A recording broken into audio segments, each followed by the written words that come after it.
Dengar. Baik. Qad ja'ana nadhirun fakazzabna. Maknanya dia orang kata, sesungguhnya ada seorang ataupun ada orang yang datang memberi peringatan kepada kami. Ada. Maknanya ada rasul yang diutuskan pada mereka. Macam kita ni, kita umat Muhammad, Nabi Muhammad SAW, maka untuk rasul yang diutuskan iaitu Nabi Muhammad SAW. Walaupun baginda telah wafat lama, tetapi penyampaian dia ataupun perutusan dia tu masih bersambung sampai kepada hari kiamat. Itu maksudnya. Maksud kita ni macam kita lah. Nak dengar tentang kiamat ni, tentang gaib ni, benda-benda gaib ni. Jadi kita dah datang cari. Itu dia maksud dia. Jadi hak yang tak cari tu dia tanya, dia jawab ada. Kami dengar enggak sepi-sepi telinga kami. Tapi kami buat tak kisah gitu je lah. Gitu lah tu. Di dunia boleh lah buat gelak-gelak tu. Di akhirat tak ada dah. Dia tak tanya dah kalau hak macam tu. Dia kepung sekali je buang. Masuk dalam tu. Allahu Akbar. Meraung ke apa benda semua tak kira lagi lah. Dengan bunyi gerun neraka tu tadi cukup menakutkan. Berapa jauh dengar. Kita dengar batu belah batu tangkup pun dah rasa gerun dah. Dalam cerita dulu lah. Ada mana ada kan. Lupa masa tu tahu takut. Tu baru cerita batu belah tangkup. Yang ni bukan cerita tu. Tapi cerita mengenai neraka yang sungguh-sungguh menakutkan. Baik. Lepas tu in antum fi dalalin kabir. Kamu sebenarnya berada di dalam kesesatan yang besar. Wa qalu. Hari ni lah kan. Kita sambung pada hari ni insya-Allah. Wa qalu law kunna nasma'u aw naqilu ma kunna fi ashabis sa'ir. Kita baca tuan-tuan. Ini saya yang tadi saya imbas baliklah, nak teringat balik apa cerita sebelum ni. Jadi yang ini wa qalu law kunna nasma'u aw naqilu ma kunna fi ashabis sa'ir. Itu siapa yang kata? Orang yang dimasukkan ke dalam neraka kata. Masa tu mereka kata. Kata mereka apa? Law kunna, kalaulah kami ni sekiranya kunna, kami semua ni nasma'u makna dengar. Sekiranya dulu-dulu ni ni cerita, sekiranya dulu-dulu ni kami mendengar au naqilu daripada perkataan akal, kita pun sebut akal juga, atau kami memikirkan ma kunna fi ashabis sa'ir, tentulah kami tidak menjadi penghuni neraka as-sa'ir yang panas menyala-nyala ni, tak tahan. Baru itu pengakuan. Na'udzubillah min zalik kita ni. Jadi kita cuba tengok wa qalu law kunna nasma'u aw naqilu ma kunna fi ashabis sa'ir. Terlupa dah tadi nak ajak hafal dulu setakat ni. Lama tinggal ikut. Jadi insya-Allah saya memahamkan ataupun mengingati semuanya dah boleh hafal lah setakat ni, dah memang boleh lah insya-Allah. Wa qalu law kunna nasma'u aw naqilu ma kunna fi ashabis sa'ir. Fi itu panjang. Kata mereka, kalau ni sekiranya, mula-mula bercakap sekiranya lah, lepas tu kalau, lepas tu lagi jadi kalau. Biasanya begitulah. Sekiranya saya law. Kalimah law tu dalam bahasa Arab dia kata kalimatul law, ataupun Nabi biasa kata la yatakallamu fi kalamikum kalimatul law li'anna kalimatul law kalimatus syaitan. Kalau dengan bahasa Arab kita cakap ni apa, matakallimi kalimah law li'anna kalimah law kalimatus syaitan. Cakap Arab begitu, Mesir begitulah. Ubah sikit bunyi apa pula tu. Jadi begitu. Maknanya jangan kamu bercakap jangan kamu berucap dalam ucapan kamu, bercakapan kamu menggunakan perkataan law. Lianna kalimatul law, kerana kalimah law tu kalimatus syaitan. Jadi tadi Ustaz banyak cerita tentang syaitan, apa benda saya tak ulas dah tu. Syaitan suka pada begitulah. Maknanya gitulah. Kita sebagai orang yang beriman, kita bercakap, cuba jangan gunakan perkataan lau. Kalau. Kalau ni banyak orang ni kalau ni. Buka TV tu kalau saja. Kalau undi saya. Tu. Jadi cuba. Lepas tu kalau. Jadi maknanya qalu wahum wa qalu. Mereka kata, masa tu mereka berada dah di dalam api neraka, tak boleh dah nak buat apa. Tak boleh nak keluar, tak boleh nak apa dah terjun dah dalam tu. Masa itulah baru mereka kata apa? Lau kunna nasma'u.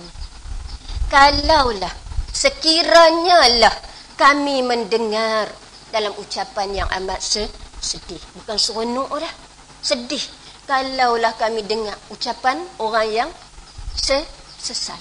Menyesal. Tapi menyesal di situ dah tak berguna dah. Kalaulah kami mendengar au naqilu, ataupun kami gunakan pemikiran kami, otak kami ni untuk gitu. Okey. Makunna fi ashabis sa'ir. Tentulah kami ni tak dimasukkan, tak dicampakkan, tak dibuang ke dalam api neraka. Itu dia. Itu ayat yang kita baca, ayat yang ke-10 tu, ayat 10. Wa qalu law kunna nasma'u aw naqilu ma kunna fi ashabis sa'ir. Okey.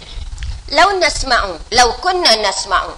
Maknanya kalaulah kami masa dulu-dulu, masa kami hidup dulu ni, kami dengar peringatan yang disampaikan oleh Rasul, oleh orang-orang yang menyampaikan perutusan Rasul, minal ulama, orang bijak-bijak pandai dalam agama. Sampai gitu kami dengar. Lau kunna nasma'u. Kalau kami dengar betul-betul dengan telinga kami ni kami tak mendengar, kami tutup buang. Kalau TV ni kami tutup. Tak tu, buka lain tu.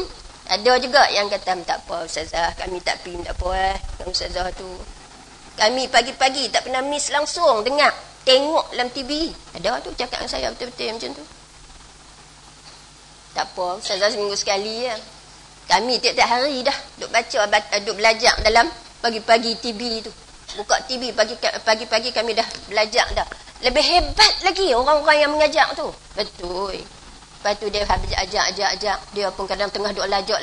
Dato' dia kata, Allah, puan-puan jangan ke mana tunggu sekejap. Sekejap lagi kita ni, kita beri laluan kepada yang lain. Masa tu malaikat pun duk ada dengan kita, rahmat duk tengok laluan, masya-Allah, lari balik. Tapi kita yang datang ke sini dengan hati perasaan kita daripada mula malam kita tidak tak apa lena apa ada. Sebab tu teringat esok aku nak pergi mana, pilih ni. Mentalun pun ada, sini pun ada, sana rata-rata ada. Pilih. Maknanya tak kisahlah pergi mana pun, dia ada azam, ada niat, malaikat rahmat dah turun dah kepada dia.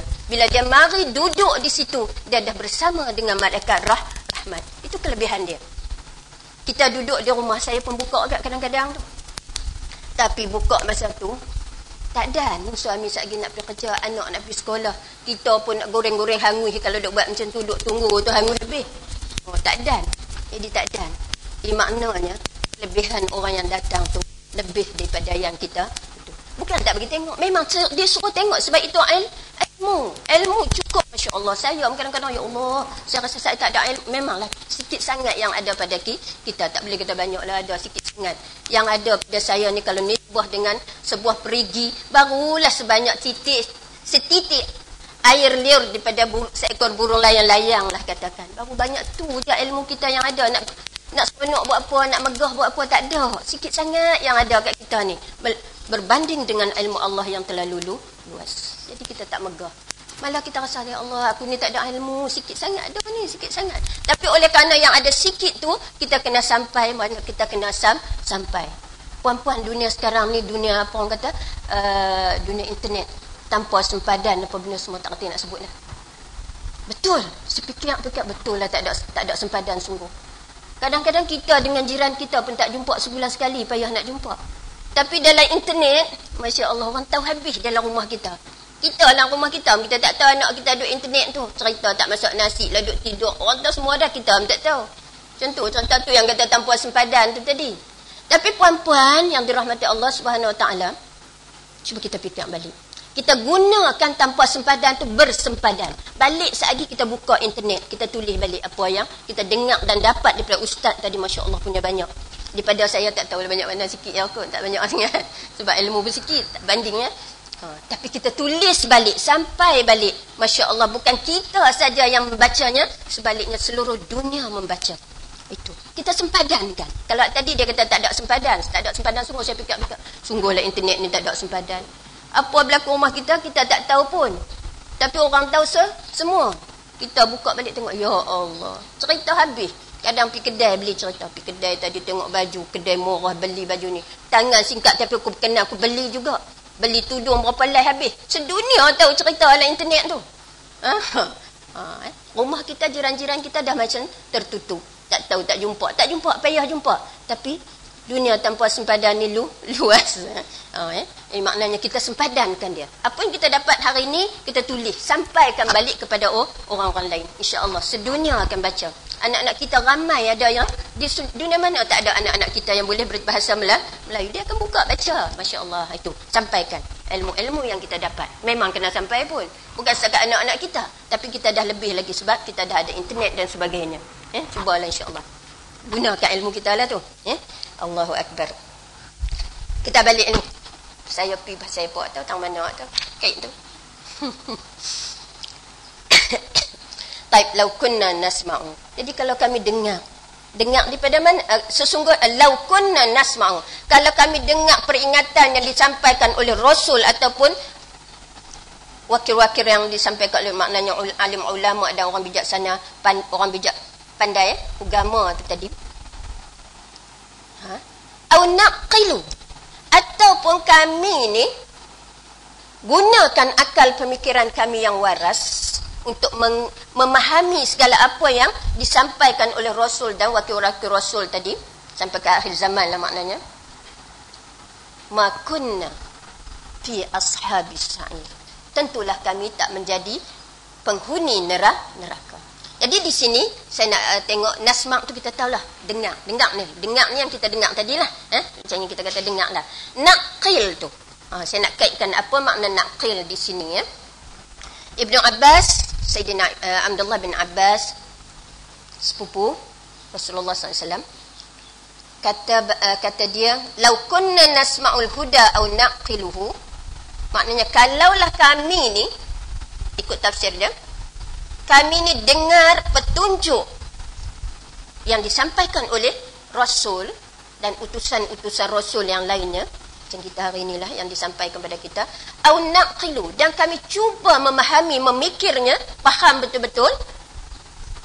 Itu makna naqilu aqlam may yumayyizu aw yanzur, maknanya kami fikir, kami tengok dengan mata kepala kami. Mata kepala ada ke? Mata hati kan? Dengan penuh pertimbangan. Makna itu naqil tu. Kami tengok, kami timbang betul-betul apa yang disampaikan tu tadi.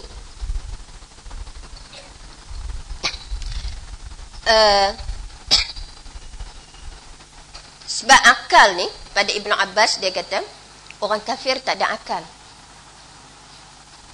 Ini yang saya nak sampai ni. Saya ada petik di situ. Dia kata wadalla hazza ala anna al-kafir lam yu'ti min al-aqli syai'an. Dia kata orang-orang kafir ni dia tak ada akal. Dia tak fikir, dia tak timbang apa yang dia sampai, dia tolak aja, tak mau dengar langsung. Dengar pun tak mau. Tolak semua. Sebab itu dia katakan dia tidak ada akal. Jadi tentu kita kata, kenapa? Sedangkan kita tahu orang kafir ni memang paling bijak lah kalau ikut. Gitu. Tapi di sini sebab apa?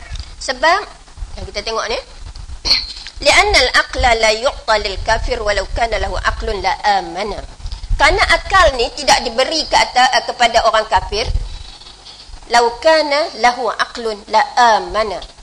Kalaulah orang kafir ni berakal, tentulah mereka akan beriman. Maka tak berada akal. Yang ada pada mereka ialah az-zihnu, maknanya ingatan sahaja, bukan akal. Ni payah sikit nak ingat ni dah. Akal ni maknanya faham. Ini nak dengar pun tak mau, tolak dah kan. Macam mana nak faham? Faham, tahu dan mengerti. Itu makna akal. Itu makna akal. Dalam sini dia kata orang kafir tu tak ada akal. Sebab kalau mereka berakal, tentulah mereka beriman dengan apa yang disampaikan oleh Rasulullah SAW dan begitu. Sahabat dan tabi'in semualah sampai kita hari ini. Maknanya mereka tak ada akal. Sebab itulah jadi mereka tidak berfikir, tidak memahami, tidak tahu dan tidak mengerti. Itu makna al-aqlu tu, faham, tahu dan mengerti. Itu makna akal. Kita pun kadang-kadang kata agak ni tak ada akal ni. Tak ada akal macam mana kita tak tahulah. Tapi dalam maksud akal tu maknanya ialah tahu, faham dan mengerti. Itu makna akal. Berbeza dengan az-zihnu. Wa inna ma yu'ti lil kafir az-zihnu. Sesungguhnya orang kafir tu diberikan kepada mereka az-zihnu. Zihnu ni macam kata ingatan. Bukan akal, tapi ingatan. Akal duduk tang mana kita tak tahu juga. Ingatan kata duduk di kepala lah Tapi kalau buka kepala tak jumpa juga akal tu tang mana. Itu pemberian anugerah Allah Subhanahu Wa Taala kepada manusia. Yang paling istimewa manusia ni kerana dia mempunyai akal berbanding dengan makhluk-makhluk yang lain, kerana mereka tidak ada akal. Jadi manusia yang dinamakan manusia kafir ni tadi, dia manusia, tapi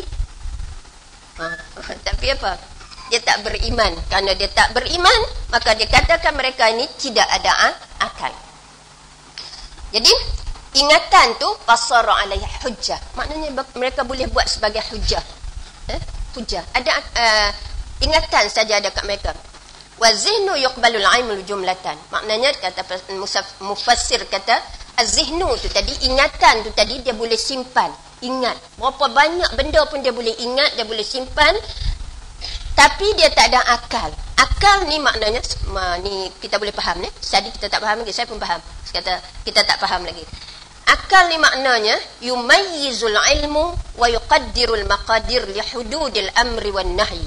Makna akal tu tadi iaitu dia dapat membezakan ilmu. Ilmu yang disampaikan oleh Allah Subhanahu Wa Taala kepada manusia.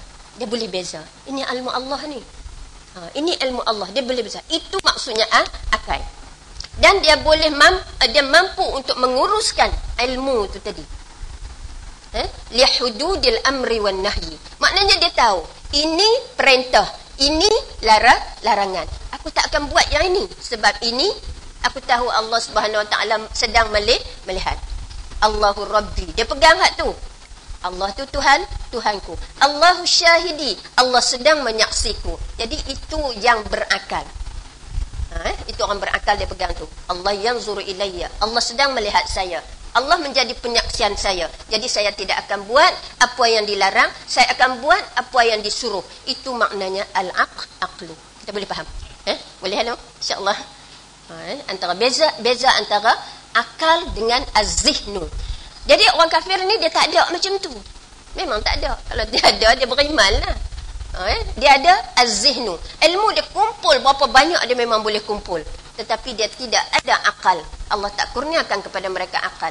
Akal ni maknanya dia boleh membezakan ilmu yang benar dengan ilmu yang batil. Ini ilmu yang benar datangnya daripada Allah Subhanahu Wa Taala. Allah dah cerita dah kejadian manusia tu dari ni macam ni. Daripada setitis air mani yang tak ada pun. Tapi dalam titisan air mani tu lengkap Allah Subhanahu Wa Taala jadikan dengan tulang, daging, rambut, mata, hidung, macam-macam semua ada dalam tu. Bila dia berkembang, Allah jadikan perkembangan manusia ni, ya Allah, Allah pelihara. Dia letak dalam air mani tu dalam satu tempat sementara dulu. Lepas tu dia keluarkan daripada situ, dia masukkan dalam rahim. Rahim tu tadi dijaga, dipelihara bayi tu tadi, maknanya dengan beberapa lapisan temunilah kulit rahim tu sendiri yang di dalam. Lepas tu di luar pula dengan kulit perut kita pula berlapis dengan macam-macam lapis dah masuk orang kata lemak dan kulit dan macam-macam lah tu. Jadi maknanya kita yang beriman, kita dapat fikir bagaimana Allah Subhanahu Wa Taala menciptakan manusia yang begitu unik sungguh-sungguh. Kalau kita fikirkan, ya Allah, aku tak pernah suap pun anak yang dalam kandungan aku nak cek makan ni. Tak pernah tak. Tapi bila cukup bulan dia 9 bulan, kalau ikutnya 9 bulan 10 hari, dia akan lahir. Lahir tu Masya Allah, macam dah diberi makan. Padahal kita tak pernah bagi makan. Bismillahirrahmanirrahim. Kita makan. Anak tu pun sampai makanan yang kita makan. Itu Allah Subhanahu Wa Taala pelihara bayi yang di dalam kandungan sampai macam tu. Kita tak rasa pun, rasa berat mengandung je lah, bawa kat perat bawa, tapi tak rasa. Yang itu cara pemeliharaan tu tak rasa macam mana. Tapi Allah Subhanahu Wa Taala menjaga dan memelihara bayi itu tadi betapa sihatnya Masya Allah bila keluar 4 kilo. Tu dia bulat.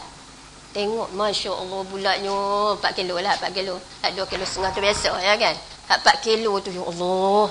Kita tengok tempat bayi tu Masya Allah. Heran.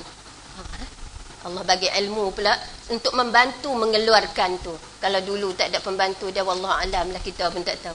Tapi hari ini Allah bagi ilmu. Macam-macam cara ilmu untuk membantu mengeluarkan bayi yang bayi itu tadi. Selamatkan. Jadi ibu selamat, bayi pun selamat. Lepas tu mai kat kita. 40 hari kita jaga, ya Allah.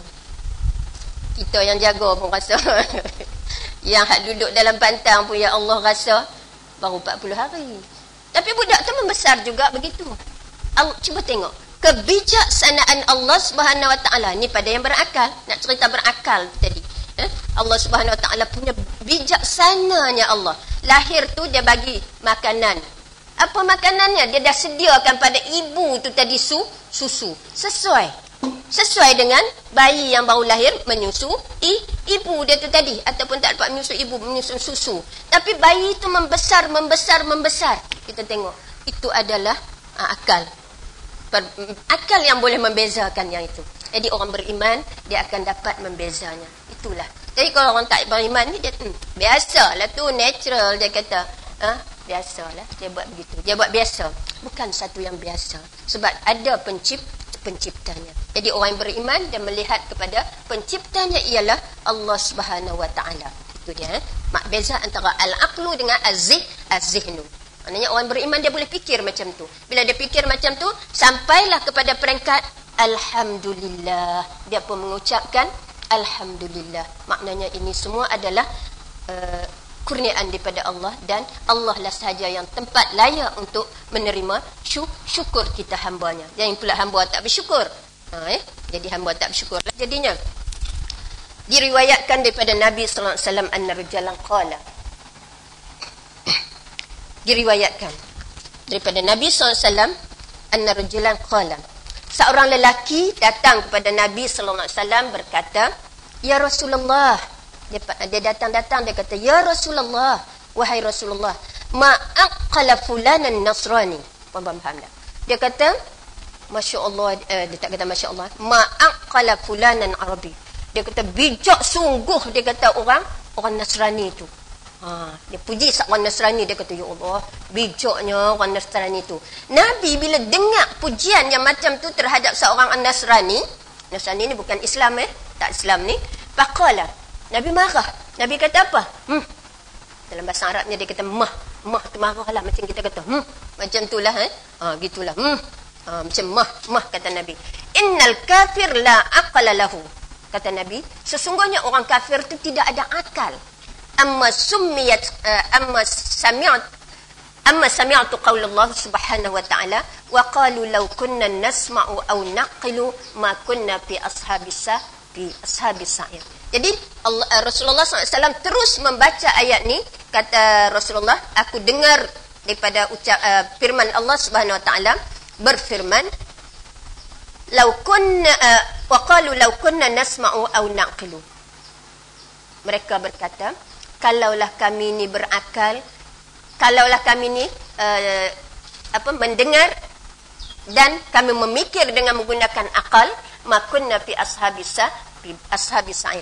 Jadi itu sebagai bukti mengatakan Nabi tolak yang orang kafir tu mempunyai akal. Yang ada pada orang kafir bukan akal tetapi az-zihnu, iaitu sebagai ingatan saja yang ada di dalam memori dia tu tadi.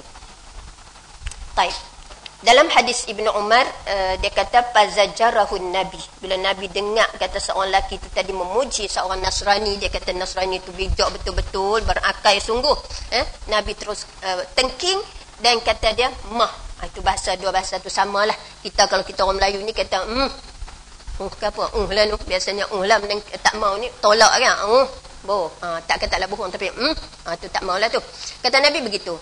Innal aqil man ya'malu bi ta'atillah. Yang berakal ni iaitu orang yang beramal dengan taat kepada Allah Subhanahu wa taala. Itu makna akal.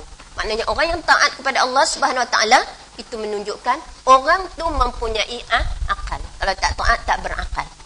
Itu dia. Ma kunna fi ashabis sa'ir. Tentulah kami tidak menjadi penghuni neraka yang paling panas. As-sa'ir ni paling panas. Panas. Panas. Maknanya kami ni bukanlah tergolong di kalangan penghuni neraka. Daripada Abi Sa'id Al-Khudri an Rasulullah sallallahu alaihi wasallam annahu qala wal laqad nadima al-fajiru yawmal qiyamah qalu law kunna nasma'u aw naqilu ma kunna fi ashabis sa'ir. Jadi dalam hadis yang lain dia diriwayatkan oleh Abi Sa'id Al-Khudri daripada Rasulullah SAW bersabda, laqad nadimal fajiru yaumal qiyamah. Sesungguhnya di hari kiamat juga orang-orang al-fajir.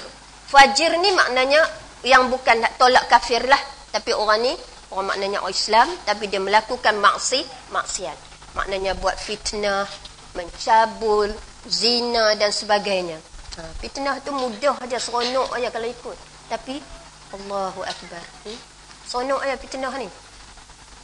Buat fitnah seronok aja. Gelak aja. Bila orang dengar gelak, yang kena tu Allahu Akbar. Tu doa mazlum tu. Kalau ni dia namakan, dia berdoa tu Allah Subhanahu Wa Taala makbul doa dia.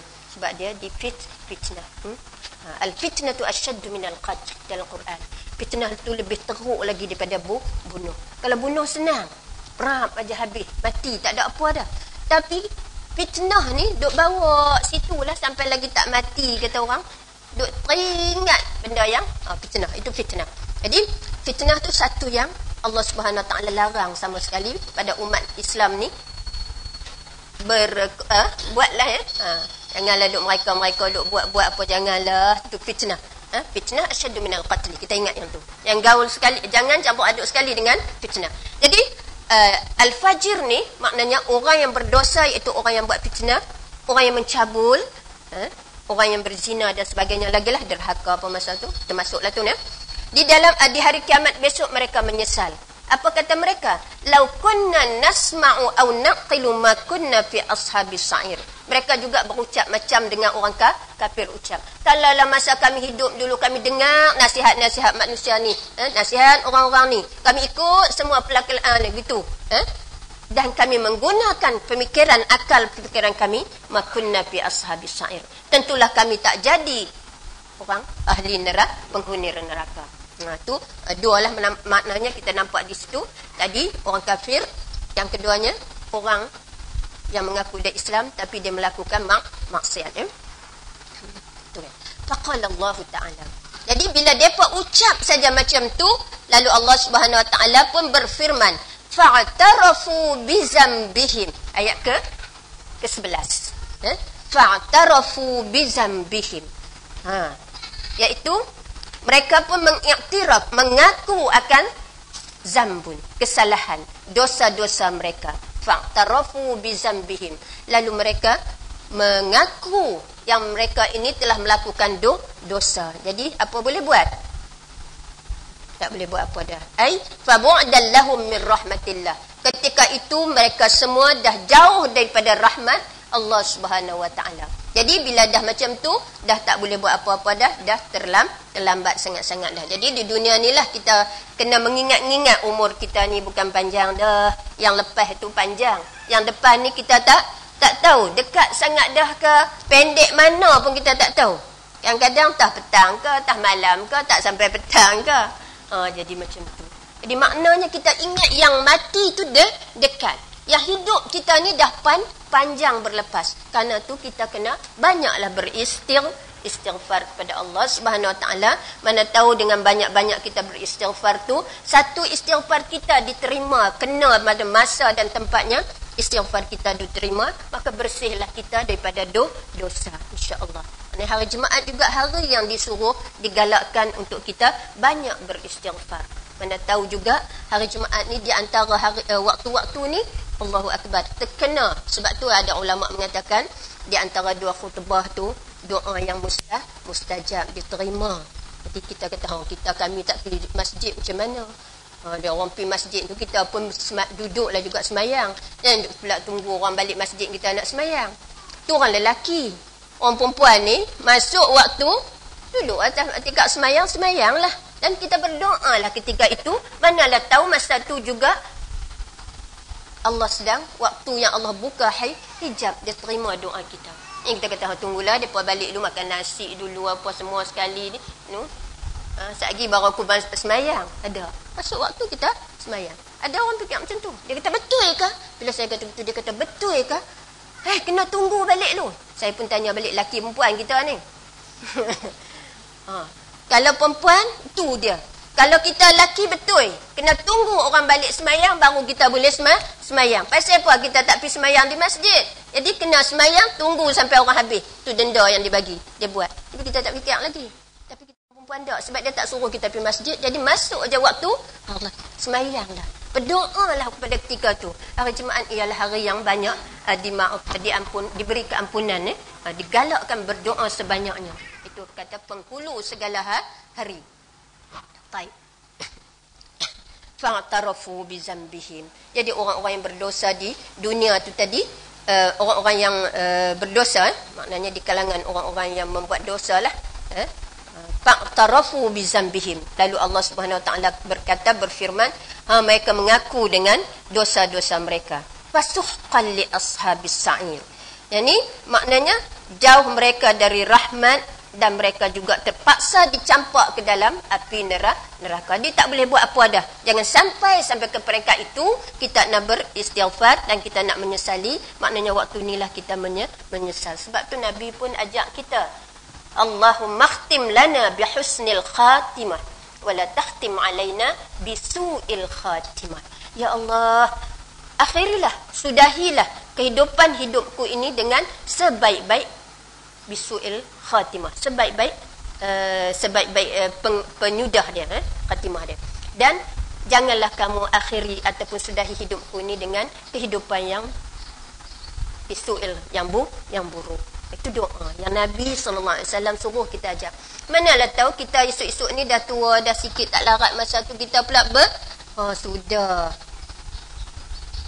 Dia jadi lain, terbalik. Allahu Akbar. Walaupun kadang-kadang, tapi ada satu cerita mengatakan, hadis mengatakan bila dah umur terlalu tua, dia buat apa pun bukan dia yang berdosa. Orang yang jaga dia yang berdosa. Sebab Allah Subhanahu Wa Taala dah tak boleh buat apa dah kat dia. Kerana umur dia yang dah begitu tua, nak buat macam mana? Itu dah janji dia begitu, umur dia dah lanjut. Tapi sampai Allah pun dah tak kata apa, dia buat apa pun tak boleh buat apa dah. Kita lah pula yang duk jaga dia yang jadi berdosa. Tu kita takut tu. Hak tu tak termasuk hak tu lah. Maknanya macam kita lah ni pun doa juga. Dan duk ingat kata umur aku panjang lagi, 80 ada aku ni, keturun aku 80. Kata begitu pula. Belum tentu. Macam ustaz kata tadi. Mati bukan kita tahu. Bila-bila masa saja dia akan datang menjemputnya. Jadi kita takut. Bercita-cita. Wa qala Sa'id bin Jubair wa Abu Salih huwa wadin fi jahannam yuqalu lahu as-saqfu. Jadi pasuhqan tu tadi maknanya sebuah wadi, sebuah apa wadi? Lembah, sebuah lembah yang ada di dalam neraka Sa'ir. Dalam neraka Sa'ir tu dah besar dah tak sangga dah. Ada lagi lembah yang Allahu Akbar, lagi panas lagi pada yang Sa'ir tu. Ada lembah, satu lembah lagi. Ya Allah, kita lembah di dunia ni rasanya tempat tu tempat yang ada air, ada sejuk. Tapi lembah di neraka bukan macam tu, lebih panas daripada yang lain tu. Tu dia. Jadi maknanya dia masuk ke dalam lembah tu. Fasuhqan li ashabis Sa'ir. Maknanya mereka masuk campak ke dalam lembah yang paling panas lagi. Allah. Na'udzubillah min zalik. Okey. Itu ayat yang ke berapa tadi? Ke-11. Jadi kita ingat insya-Allah setakat tu law kunna nasma'u aw naqilu ma kunna fi ashabis sa'ir fa'tarafu bi dhanbihim fasuhqan li ashabis sa'ir. Susah juga nak sebut tu ya. Fa'tarafu bi dhanbihim fasuh ha tu. Macam pasuh pula. Jadi ha pula. Fasuh ha pedas. Tempat pedas keluar tak mana? Jadi itulah keluarnya ha. Rahim. Setengah tu sebut Raqim, tak boleh nak sebut. Kalau dia tahu dia tak boleh sebut dan cuba juga tak boleh sebut, jangan siapa kata apa lah, tu dia dah cuba dah. Tapi yang ha, ron pasuh 11. Paling panas dalam neraka saja. Mana lang? Ada. Sebut apa-apa dah terlambat sangat-sangat dah. Jadi ada apa? Kita pun tanya, ikhlas hatinya deraan, maaf saya, deraan, maaf saya, wal jannah. Ajrun kabir tu makna mendapat pahala yang besar, maknanya mereka akan mendapat kedudukan yang hebat di sisi Allah di masa akhirat esok, iaitu diberikan kepada mereka syurga. Itu dia. Jangan jadi rumah suri rumah tangga pun tak apa.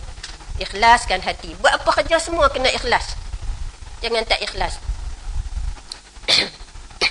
Tak ikhlas ni macam-macam.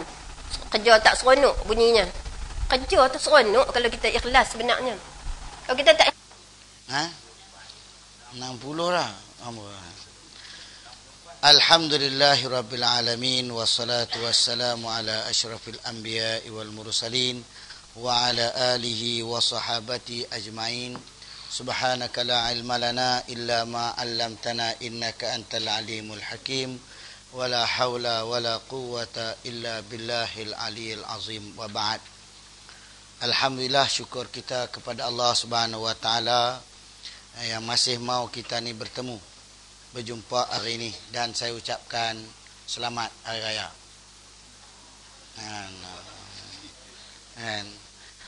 Alhamdulillah, syukur kita kepada Allah Subhanahu wa taala.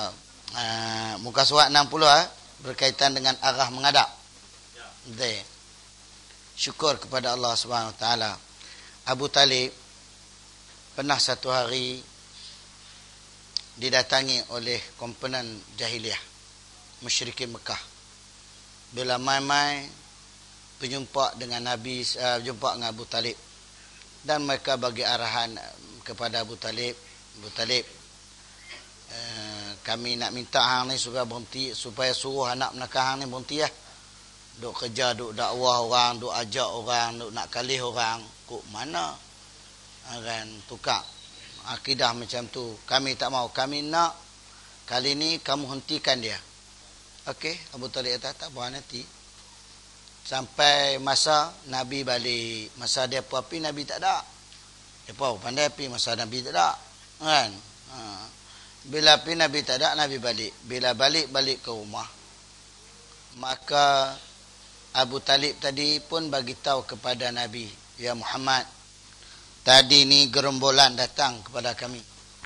Mereka ni minta supaya kamu hentikan kerja-kerja dakwah kamu, kerja-kerja Islam, duk ajak orang supaya pakak berkalih habis ni. Berhentilah kerja tu. Cukup dah. Jadi pak cik pun kira macam tu lah, hang pun berhenti lah.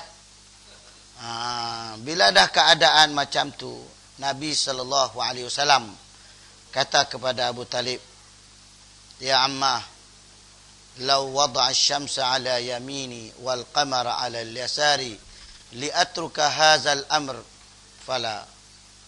Kata Nabi, kalaulah sekiranya pak cik dia kata, jika sekiranya mereka yang melarang tu mampu dan berkeupayaan, ambil matahari depa letak tangan kanan aku, dan ambil bulan letak tangan kiri aku, tetapi tujuan mereka ialah untuk aku tinggalkan kerja dakwah, kerja ajak orang supaya terima Islam ini, maka kalla, sekali-kalinya tidak.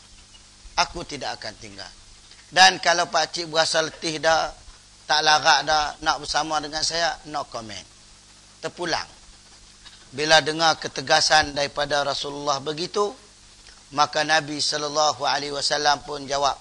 Apa Abu Talib pun kata, ya bena akhi, famdi bima anta alaihi wa ana anhaka. Wahai anak penakanku, dia kata, teruskan perjuangan kamu dan saya tetap membela dan membantu kamu dalam perjuangan ini. Tu Rasulullah SAW. Ulama-ulama haraki ambil kesimpulan ini antara dalil-dalil dan hujah bahawasanya kita boleh bekerjasama dengan bukan Islam asalkan atas dasar untuk kebaikan. Di sudut menghormati hak sebagai dia tidak berakidah Islam, tu terpulang. Tapi di sudut hak boleh bekerjasama untuk menegakkan kebenaran, maka tengok Abu Talib. Abu Talib Islam tak? Sampai ke mati tak Islam. Nabi bekerjasama tak dengan dia? Nabi bekerjasama dengan dia. Begitu juga Mut'im bin Adi. Ketika mana Nabi pergi ke Mekah, duduk di Mekah, Nabi pergi ke Taif. Bila Nabi balik daripada Taif, Nabi pergi lembab, Nabi pergi kering, balik basah. Apa maksud pergi kering balik basah? Nabi masa pergi Taif, badan Nabi tak ada luka-luka apa. Tapi bila Nabi balik daripada Taif, setelah Nabi sampai di Taif, Nabi bertemu dengan dia abang pada khadam dia, orang bersama dengan dia, hampir jumpa Asad, ketua Taif tu. Habak kat depa kata aku nak ajak ni orang-orang Taif supaya berakidah dengan akidah Islam. Buat kerja Islam. Bila ajak-ajak macam tu, ketua Taif tadi di Taif tadi kata, no way. Nahi hai, tak boleh. Ni tak ada jalan untuk nak ajak orang kot ni ha. Bila kata macam tu, baik balik cepat, kalau tidak kami akan halau.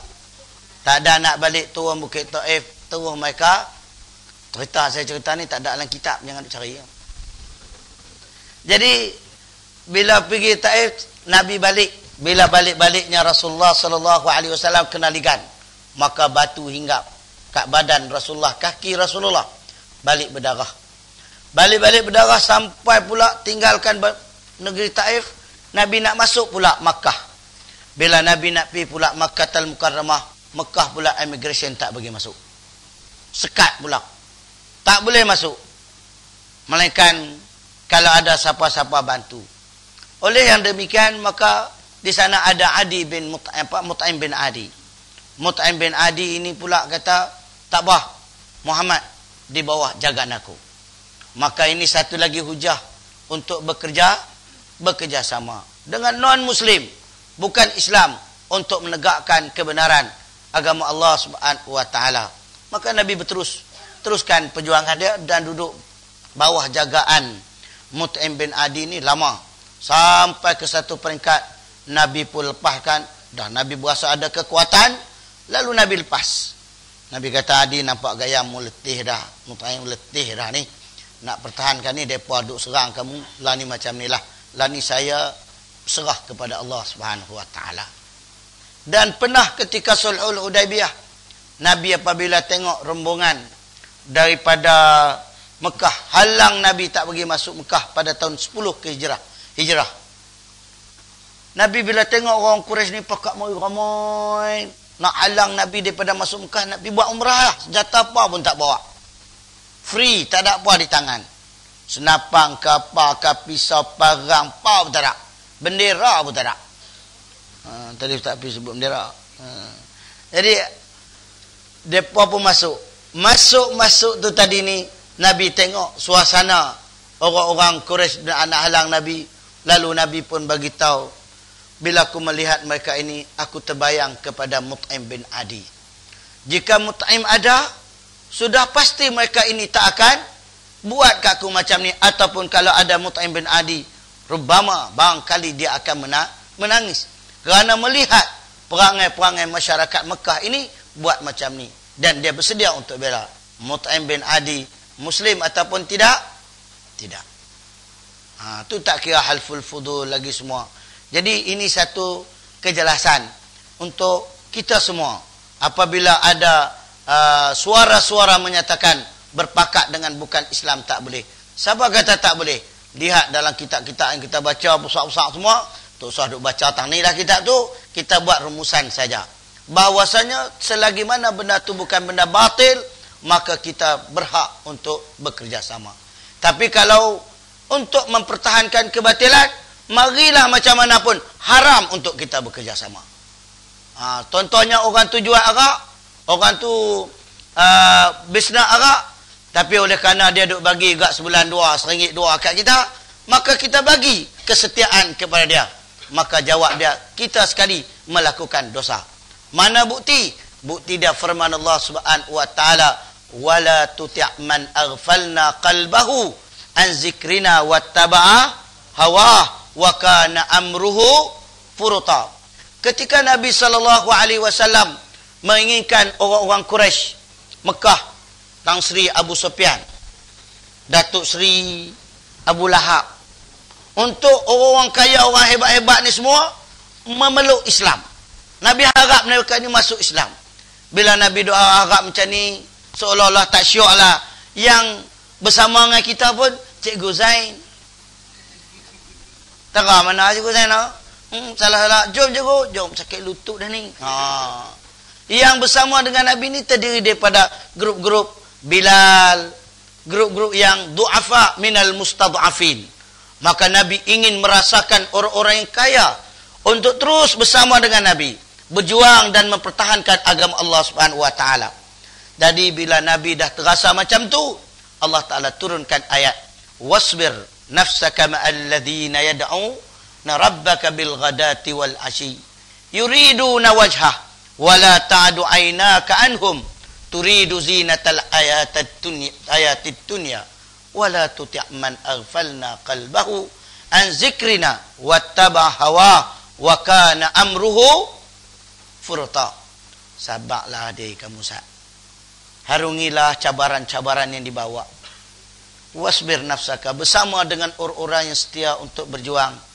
Beri waktu pagi dan petang mengajak ke jalan Allah Subhanahu wa taala. Jangan sekali-kali kamu nak berpaling daripada mereka ini. Turidu zinatal ayatad dunya, kerana nak perhiasan dunia, kehidupan dunia yang sementara. Turidu zinatal ayatid dunya wala tuti' man aghfalna, jangan kamu bagi kesetiaan, jangan kamu bagi sokong, jangan kamu bagi ketaatan kepada orang-orang aghfalna qalbahu, yang kami lalaikan hati mereka, an zikrina, daripada mengingati kami, wa kana amruhu furta, kerja mereka semuanya reput dan melampaui batas. Jadi itu antara mukadimah kita pada hari ini.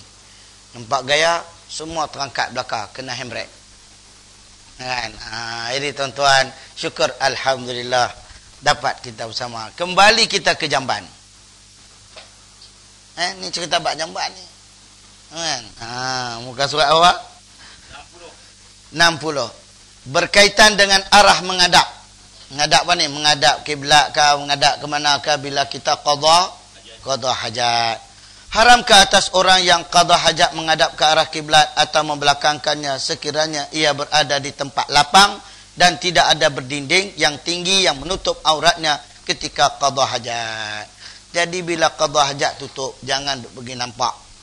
Qada hajat pun hak kita nak buat sungguh-sungguh sendiri pun tak bagi buka. Lah ni dia terbuka habis.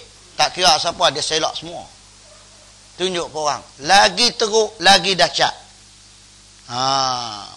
Tu bab qada hajat haram pandangan daripada dalam mazhab Syafi'i sendiri juga, dan juga dalam mazhab Hanafi. Kecuali kalau ada dinding. Sekurang-kurangnya dinding, bila dia duduk tak nampak kepala. Kalau dia duduk nampak separuh dada, tak kira dinding. Dia duduk tak nampak kepala, mangkat sikit orang pun nampak. Hak tu tak apa.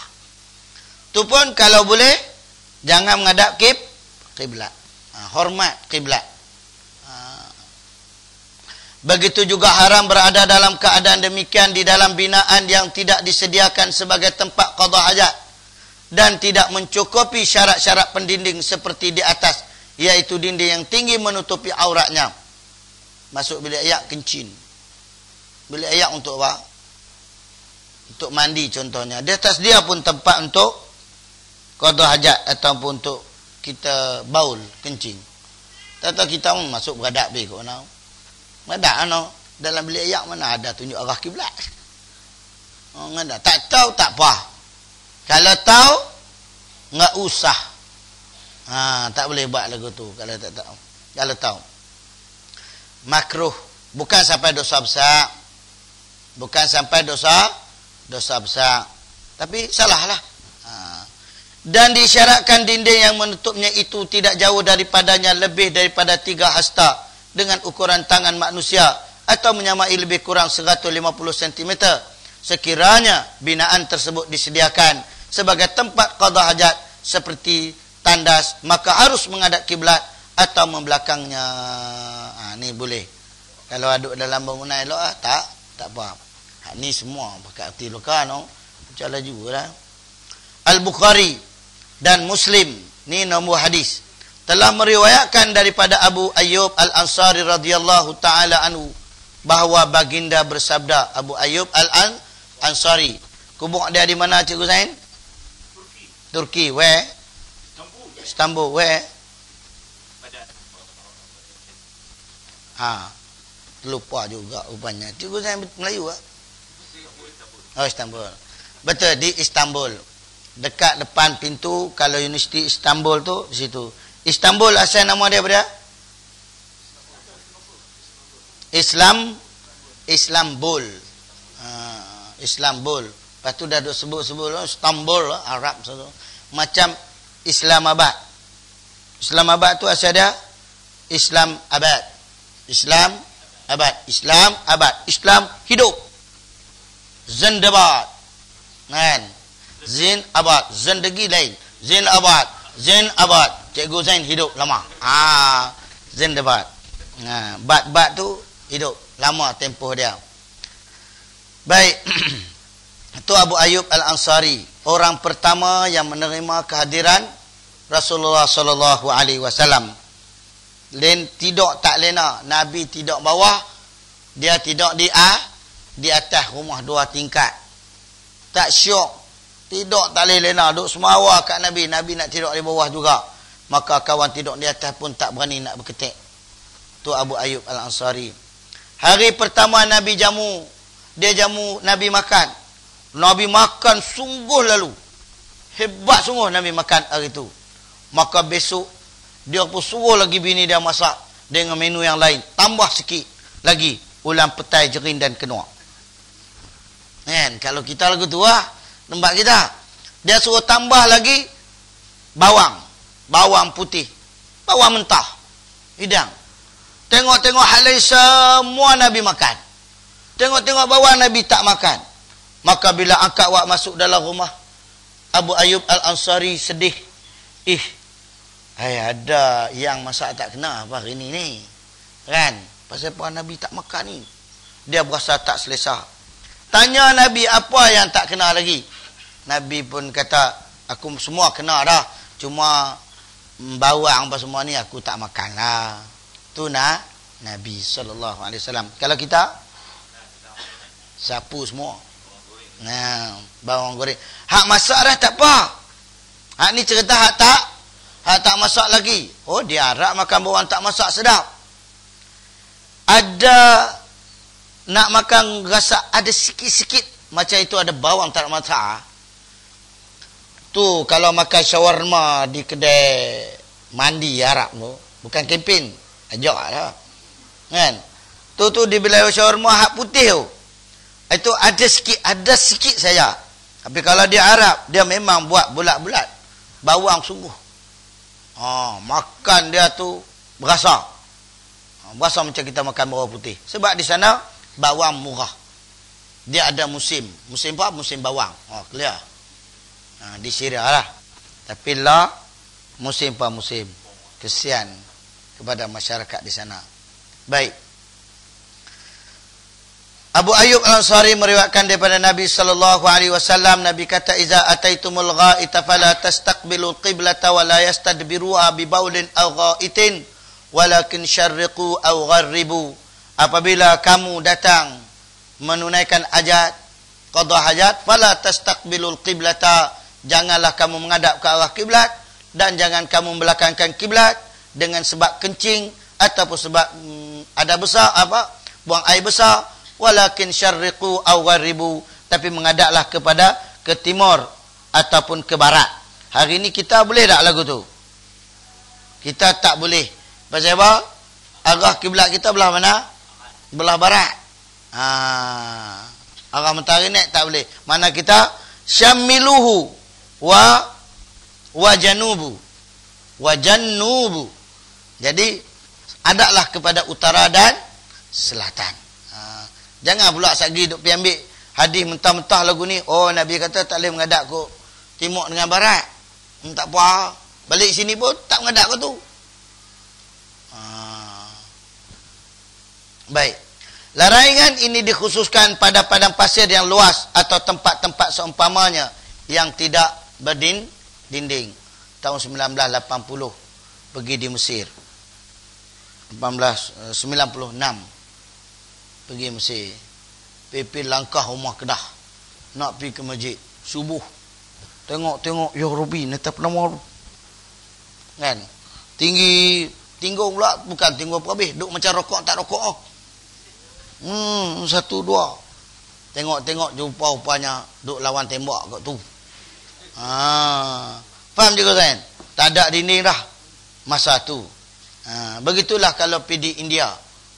Naik kereta api, show, tengok kot tingkat pemandangan hijau.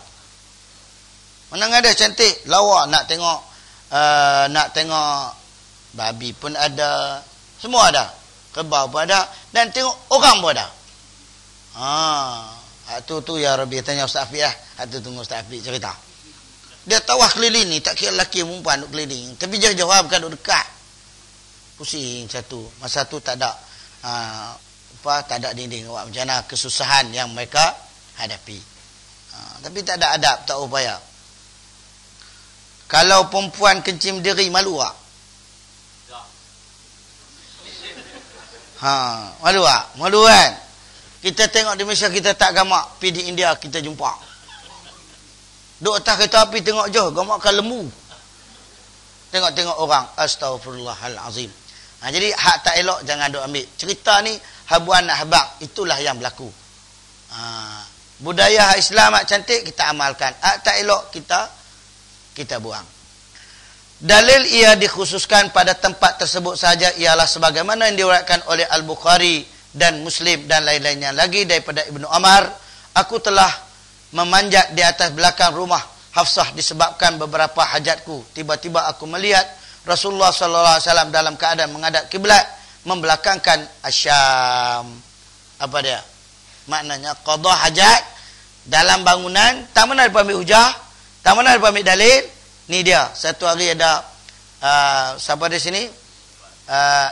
Al-Bukhari riwayatkan oleh Ibnu Umar. Dia panjat naik rumah Hafsah, nampaklah bumbung tak ada. Nampak Nabi menghadap ke arah kiblat, tapi dalam bangunan. Maka sebab itulah kata ulama yang tak boleh ialah di kawasan lapang, tapi kalau di tempat dalam bangunan boleh. Ni dia antara hadis dia. Oleh kerana itu hadis yang pertama dikaitkan dengan tempat yang tidak disediakan untuk qada hajat dan yang seumpamanya yang tidak terdapat pendinding, manakala hadis yang kedua dikaitkan dengan tempat yang disediakan sebagai tempat qada hajat yang seumpama dan yang seumpamanya. Dengan ini maksud kedua-dua hadis tadi tidak bercanggah. Dan satu perkara yang perlu dinyatakan bahawa adalah makruh qada hajat pada tempat yang tidak disediakan khas untuknya walaupun ada pendinding. Tapi lepas tentu ya dalam bilik air kan. Itu kena jaga, makruh, tak kena adab dia. Baik, yang keempat berkaitan dengan keadaan orang yang qada hajat pula. Orang tu nak duduk macam mana? Sambil berdiri ke, sambil berjalan ke? Sambil lari? Macam mana? Dia hendaklah duduk di atas tumit kaki kiri dan mendirikan kaki kanan serta tidak melihat ke langit. Kemaluannya dan najis yang keluar daripadanya. Tu dia. Pergi di klinik, doktor tanya, tik warna apa? Macam mana nak jawab ni? Ni tak boleh tengok ni. Kan? Sebab kalau untuk kajian tak apalah. Tapi takkan tiap hari nak kaji kot. Tu tak kena. Begitu juga kepada kemaluan kita. Ini kerana perbuatan tersebut adalah tidak layak dengan keadaannya dan makruh ia bercakap dan lainnya ketika qada hajat. Duduk cakap sambil-sambil duduk tu no. Orang telefon mai. Selen dah tapi dah bunyi cabut juga. Oi aku duk melepah ni. Mana boleh. Itu bagi mazhab dia sudahlah kot. Isyak okok pun satu hari. Nak isyak dalam rumah takut bini marah. Lari masuk isyak dalam jamban. Memang ada. Banyak kalau pasal kalau tak isyak jadi nak. Tak isyak tak aci. Tak keluar. Tak puas. Ada kata aku tu pula. Mesti masuk kena ada. Tarak tak boleh. Jadi mau masuk itu mau keluar. Tarak masuk, tarak keluar. Ini banyak payah. Jadi orang yang rajin sembang dalam bilik ayak ni, antaranya dulu Ustaz Fahmi masa mengajak kami, dia kata apa? Orang tu gigi dia kuning. Dapat penyakit gigi kuning. Pakat tutup biar habis. Betul tak? Kan? Jadi gigi dia kuning, mewarisi gigi kuning. Wallahu alam, tak tahu. Itu dia sebut. Imam Muslim dalam hadisnya yang ke-370 dan lainnya telah meriwayatkan daripada Ibnu Umar, an-narjuran marra wa Rasulullah sallallahu alaihi wasallam yabulu fasallama falam yarudda alaihi. Ni nak abang kata tak boleh cakap, tak boleh sembang masa qada hajat. Walaupun orang bagi salam, jawab salam hukum dia wajib. Tapi dah orang bagi salam, nak jawab tak? Tak payah jawab. Kalau nak jawab juga bila? Wajib jawab lepas qada hajat. Kalau tidak dia celaru, tercacut, nak panggil nak. Tersentot, terkejut, sengak ngayat tu. Jadi dia melepas tak puas lagi. Baik. Cerita bab jamban hari ni no. Pakat semua muka tak ceria. Sebenarnya hak ni lah bagus. Cerita bab ni. Cerita bab ni bagus. Yahudi lalu depan Nabi kan kita cerita bulan lepas, ingat tak? Ingat tak? Ingat ke tak? Melayu juga ni. Kan lalu dia tengok Nabi duk ajak pada para sahabat ni tadi cara-cara dan untuk qada hajat. Al-Lahad tu pun ajak kat umat dia. Ada hak penting besar lagi pada tu. Dia komen. Bila komen duk tak berapa minit dia sakit perut. Dia sakit perut, cara hak dia buat tak betul. Maka dia diajar kepada dia cara hak Nabi buat. Dia buat. Oh dia kata best macam ni.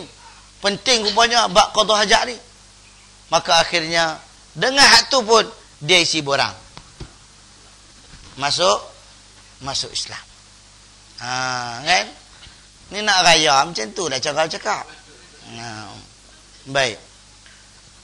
Abu Daud dan lainnya telah meriwayatkan daripada Abi Sa'id radhiyallahu taala anhu bahawa beliau berkata, aku mendengar Nabi sallallahu alaihi wasallam bersabda, janganlah keluar oleh dua orang menuju ke tempat qada hajat dalam keadaan terbuka aurat dan bercakap antara keduanya ketika qada hajat, kerana sesungguhnya Allah murka terhadap perbuatan tersebut. Sebelah sembang. Buat perancangan tak kena. Zaman keliling kah, zaman duduk dalam bangunan kah, serupa belakang. Begitulah juga perbuatan-perbuatan lain seperti minum, makan, isap rokok, baca suabak, menyentuh-nyentuh dengan tangan, dikiaskan dengan bercakap. Tekan satu, tekan tani, raba tengok macam mana. Tu tak kena. Itu semua adab-adab kena jaga. Sambil-sambil duk qada hajat, ambil apa maka tulis pula, kalau minat kat saya sila hubung nombor ni. Mana ada kena duk boleh tulis tu semua tak boleh. Kalau depa faham, ada orang ada Islam, orang yang reti dengan keimanan, jamban yang kita berak tak kotak mencala. Tengok hak tempat awam macam mana, tulis belakang. Nak pak ayam ni dia, nak mak ayam ni dia. Minat kat saya sila hubung ni, nombor sekian. Timbul semua macam-macam. Lokih macam-macam gambar. Sebab apa? Sebab jauh daripada nilai-nilai Islam tu sendiri. Dah duk dapat pun hari-hari Islam, Pak. Islam boleh belaka. Tu. Ingat cerita lama. Pak, mak tu duk bersungut lah kat pak. Dia kata, ni anak kita ni besar panjang dah. Bila lagi nak cari menantu? Tak apa. Nak tengok anak besar panjang, tak besar panjang, tak. Pak pun malam tu dia atok atas meja 3 benda. 1, kitab, buku-buku. 2, duit. Yang ketiga, arak. Bila atok-atok 3 ni tadi, anak pun balik. Bila anak balik, mak ngapak ni kau duk parti duk takut macam anak biasalah dengan mak dengan ayah. Dia tengok ada air. Lain macam ni. Pergi hitam buku dia kelebek 1, 2, buka 1, 2, 3. Dia ambil sebutir 2, kilik buah ketiak. Tu tanda apa hang? Jawab dengan pak dia, alhamdulillah tu anak kita nak mengaji lah tu. Hebatlah tu. Okey. Pergi pula tata pitang duit. Dia tak sapu semua. Walaupun teringin juga. Dia pergi kelebek cerut. Ambil sikit. Ni ambil sikit. Lalu buh dalam poket. Mu ada tanya pula.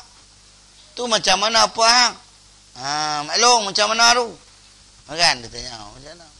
Lah dia kata alhamdulillah tu tanda kata anak kita nak jadi ahli korporat. Ahli korporat. Bila dah habis dah cerita tentu, dia pergi tambah botol arak. Pergi tengok ada botol arak, dia ambil. Hak ni kok nak apa hang? Tak ada nak buat apa hari. Sat dulu, tengok dulu. Tengok anak dia buka botol arak, ambil cawan tuan, langgar. Ni macam mana apa hang? Teruk ni anak kita arak pasal apa ni? Nak buat macam mana? Islam zaman lah. Boleh belaka.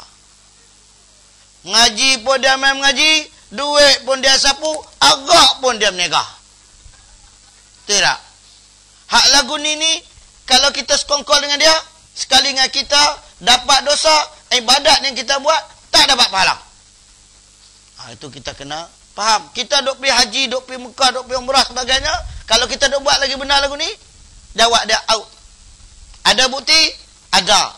Buka surah Al-Kahfi. Ayat berapa? Dekat-dekat akhir. Saya pun tak ingat. Nabi kata dah, alladzina kafaru bi ayatina wa liqa'i fahabitat a'maluhum. Allah Taala kata, orang yang tak yakin dengan ayat kami dan tidak percaya dengan hari akhirat. Orang yang jaga arak, niaga arak, orang yang buat benda jahat, orang ni dia tak yakin dengan hari akhirat. Orang-orang macam ni kata Allah, fahabitat. Habitat ni apa dah? Batal. Habis. A'maluhum. Apa balik semak Quran? A'maluhum tu ada alif lam tak? Tak ada. A'mal. A'mal ni pula kata jamak. Bahasa Inggeris kata apa? Plural. Umum. Mari umum pula. Dahlah umum tidak ada alif lam. Lepas tu pula umum di situ pula perkataan tu pun umum. Maknanya di sini segala amalan yang kita buat, haji, puasa, semua hak kita buat kerana kita buat satu saja, benda yang bercanggah dengan akhirat, maka halin stop. Balik tengok. Kalau tak betul, marilah perbetul saya balik. Jadi dekat-dekat nak raya ni, buatlah lemang elok-elok. Nanti takut basi. Saya pun tak ada nak pergi makan. Nak susah, kita sendiri. Bukan ajak apa-apa, nak abak hati. Hak ni saja. Lepas tu terpulang. Tanggungjawab saya ialah balighu, sampaikan. Tanggungjawab kita ni semua menyampaikan. Lepas tu nak buat keputusan, tuan tubuh tu sendiri. Faman amila salihan falinafsi, wa man asa'a fa'alaiha. Siapa yang buat baik untuk diri dia, yang buat jahat celakalah buat dia. Terpulang. Wallahu a'lam. Kembali kepada kita. Keluar, sak masuk balik. Ada. Macam tu lah. Tak keluar, duduk dalam tajuk. Baik. Jadi tu nilai-nilai. Pasal apa tak ada nilai-nilai anak-anak kita tak boleh macam ni. Mengamuk rata sampai dalam tandai pun mengamuk. Tulis ikut suka. Sebab mereka tak mengaji ilmu-ilmu macam ni. Padahal ni nilai-nilai mulia yang boleh menjadikan kita orang yang baik. Mak Saleh dia tiru cara Islam. Hatta nak buang kahak pun mereka jaga. Setengah tempat kan jaga. Ni kita ada duk tang mana pun berasa nak keluar. Wah, derah bukan main. Bini yang duk suap nasi tu, kan? Tak upayalah tok lelaki ni. Ngarut.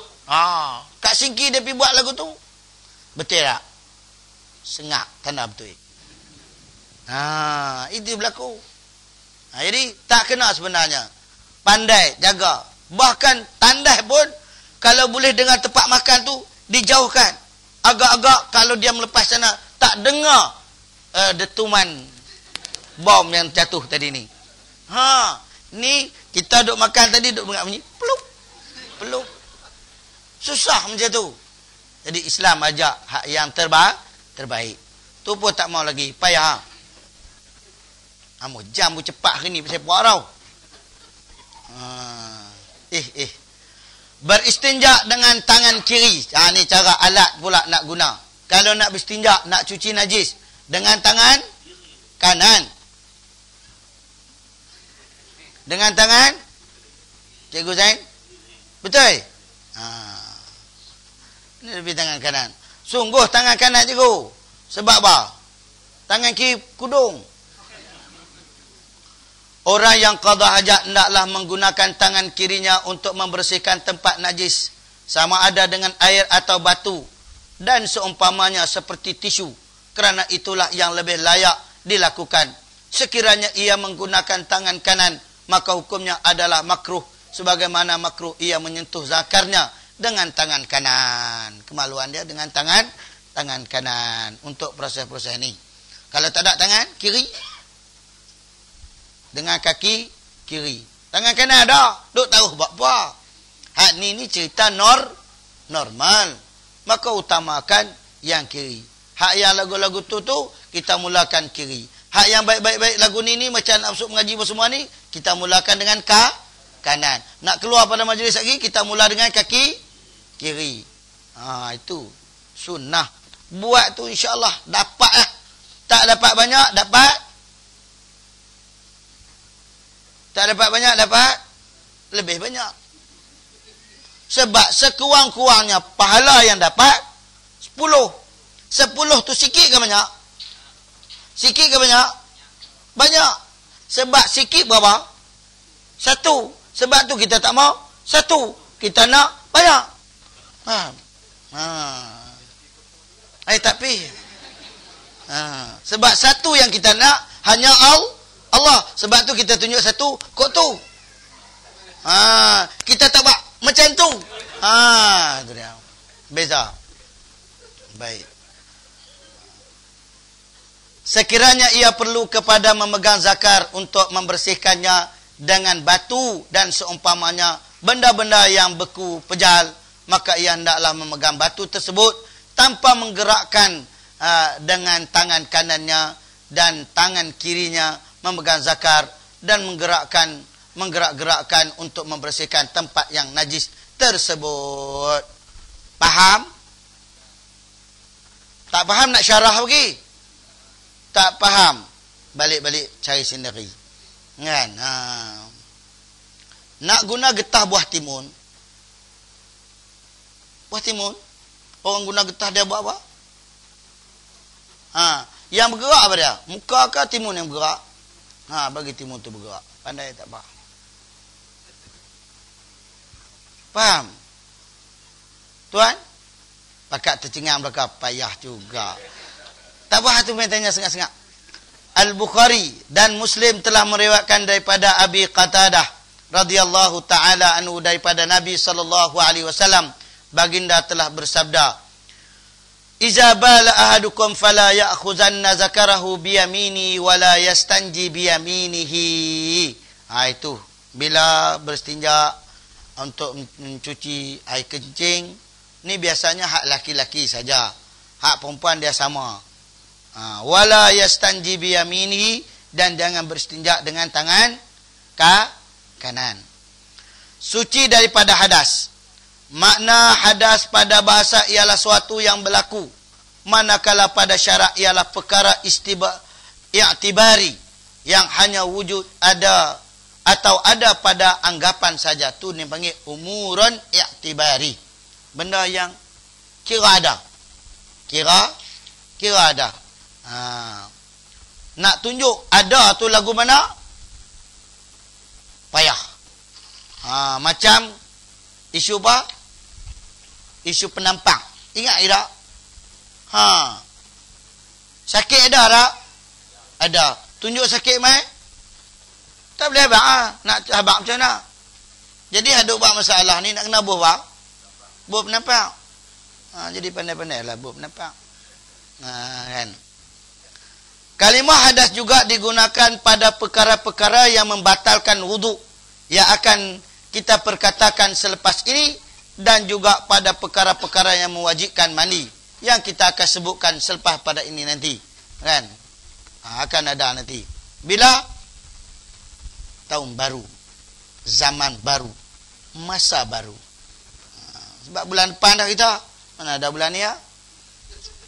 Bahagian-bahagian hadas ialah terbagi kepada dua, iaitu hadas kecil dan hadas besar.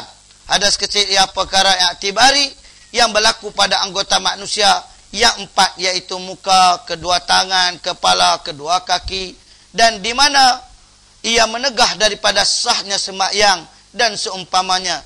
Ia boleh dihilangkan dan terangkat dengan berwuduk. Dengan itu maka jadilah ia orang yang bersedia untuk bersembahyang dan seumpamanya. Sembahyang yang mana bah? Yang tu Tuhan. Yang tu Tuhan. Sembah Tuhan dulu ni. Malah hari jadi sembahyang. Sembah Tuhan. Allah lah dalam bahasa lama. Hadas besar ialah perkara i'tibari yang berlaku pada seluruh badan, di mana ia mengalang daripada sahnya sembahyang dan perkara-perkara yang termasuk dalam hukumnya. Hadas ini akan terangkat berakhir dengan mandi. Dengan itu maka jadilah ia seorang yang layak untuk melakukan perkara yang dilarang melakukannya, yang disebabkan oleh hadas tersebut. Jadi hadas ni benda i'tibari. Mana ada logik? Ambil semayang, basuh muka, basuh tangan. Yang halal kotak macam mana? Awak basuh tangan je. Tangan pula basuh setakat ni. Muka pula setakat ni. Kepala pula colek ya. Kaki je hutang tu ya. Halal kotak tak ambil kira. Maka itulah nama dia umurun i'tibari. Ataupun dipanggil ta'abbudi.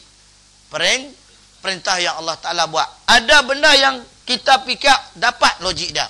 Ada benda kita fikir tak sampai. Tapi memang dia logik. Begitu juga hadas besar. Hadas besar pun kena mandi. Pasal apa kena mandi?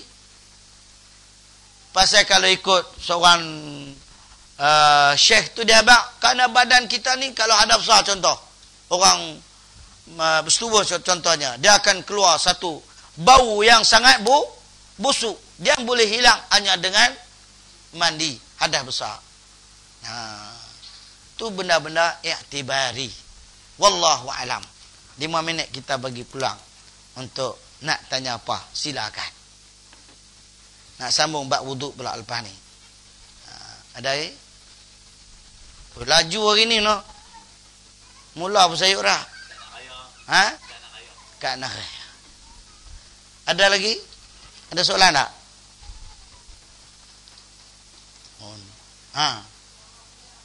Oh, hari ni suara clear nah. Minggu malam dah tak clear saja sangat nah. Kan? Kita ulang. Kita hayati. Bagaimanakah kalau Islam kembali ke muncak dia? Maka kita tengoklah zaman Umar Al-Khattab. Zaman orang tua. Cuba kita bayangkan. Seorang tua apabila dia dapat satu situasi Islami, bi'ah Islam dia hidup, satu hari dia ditangkap oleh 2 orang anak muda. Bila ditangkap oleh 2 orang anak muda, maka anak muda ni bawa dia pergi bertemu dengan Umar Al-Khattab. Dan mereka mendakwa kepada Umar Al-Khattab, "Ya Amiral Mukminin, innahu qad qatala abana." Dia telah membunuh ayah kami. Bila dia kata telah membunuh ayah kami, maka Umar terus bertanya kepada anak pakcik itu tadi, yang sudah pun yang tua pada mereka, mungkin dalam jangka usia 40 ataupun 50-an. Lalu Umar tanya kat dia, "Kamu bunuh ke ayah mereka ni?" Tanya direct. La tu. Tak ada tunggu apa lagi. Lalu jawab dengan pakcik dia tadi, "Ya, saya bunuh." Umar tanya pula, "Pasal faham bunuh?" Tanya sebab. "Sebab apa kamu bunuh?" Dia kata, "Al-kisahnya begini.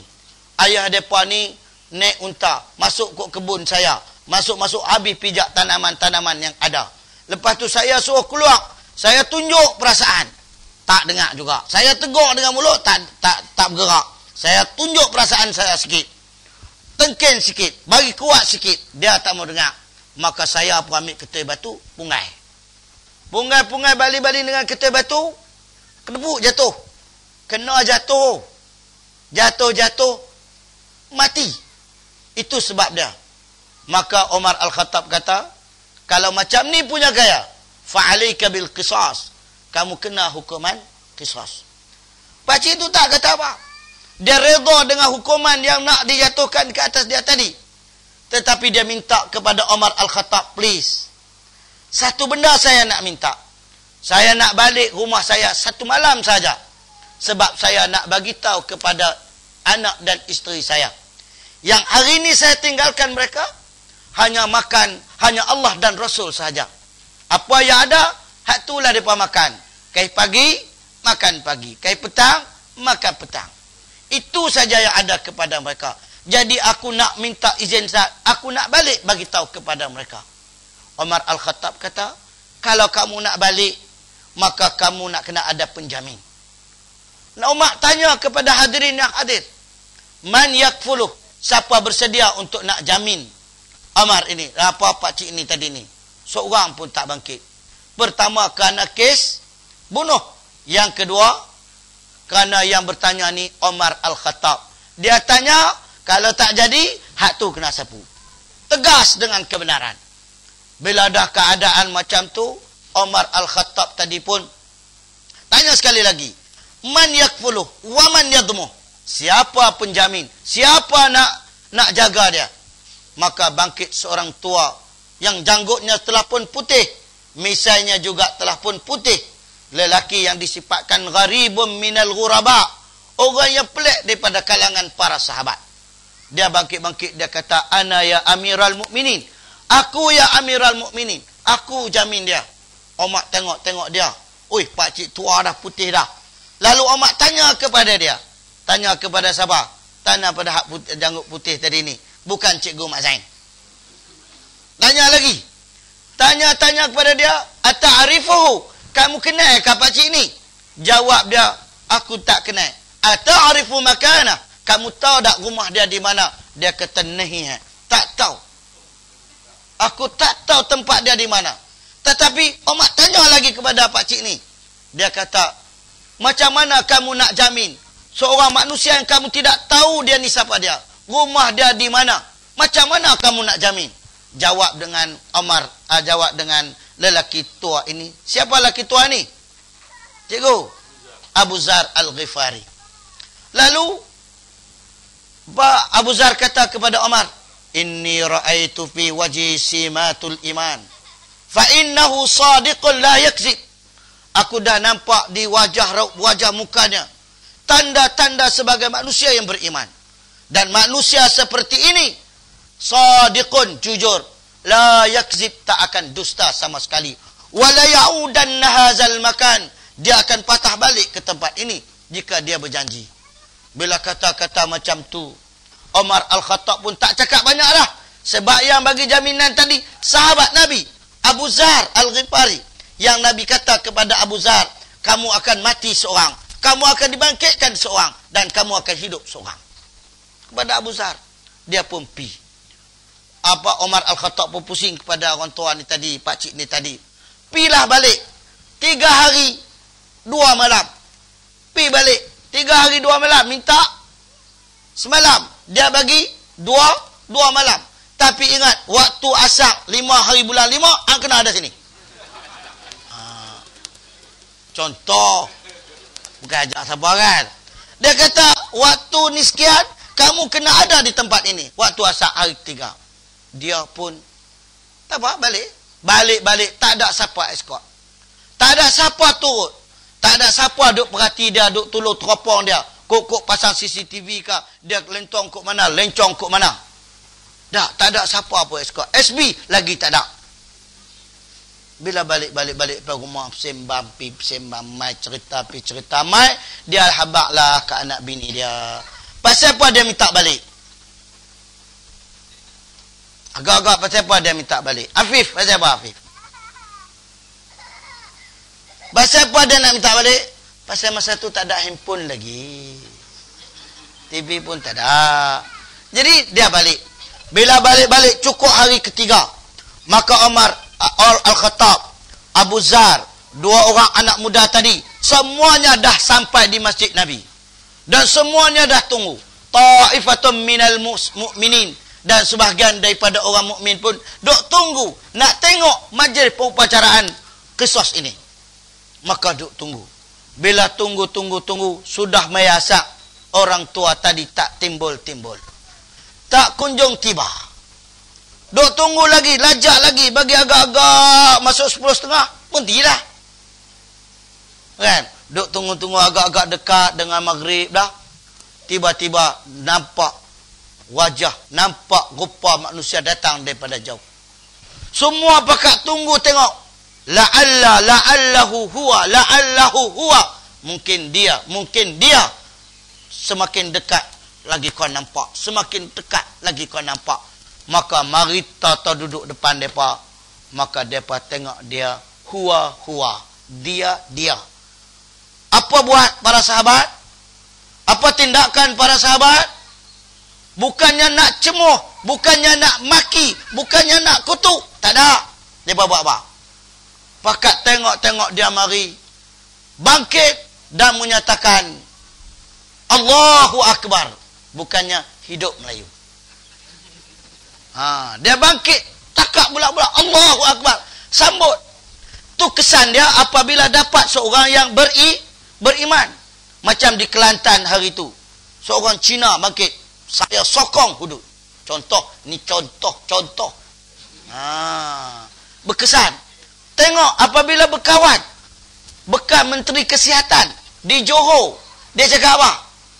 Aku berkawan dengan mereka 40 tahun lebih, tak tahu pun tentang Islam. Aku masuk SAT, duduk berkawan dengan puak ni. Kan? Aku dapat mengenali Islam. Tengok dalam kenyataan akhbar.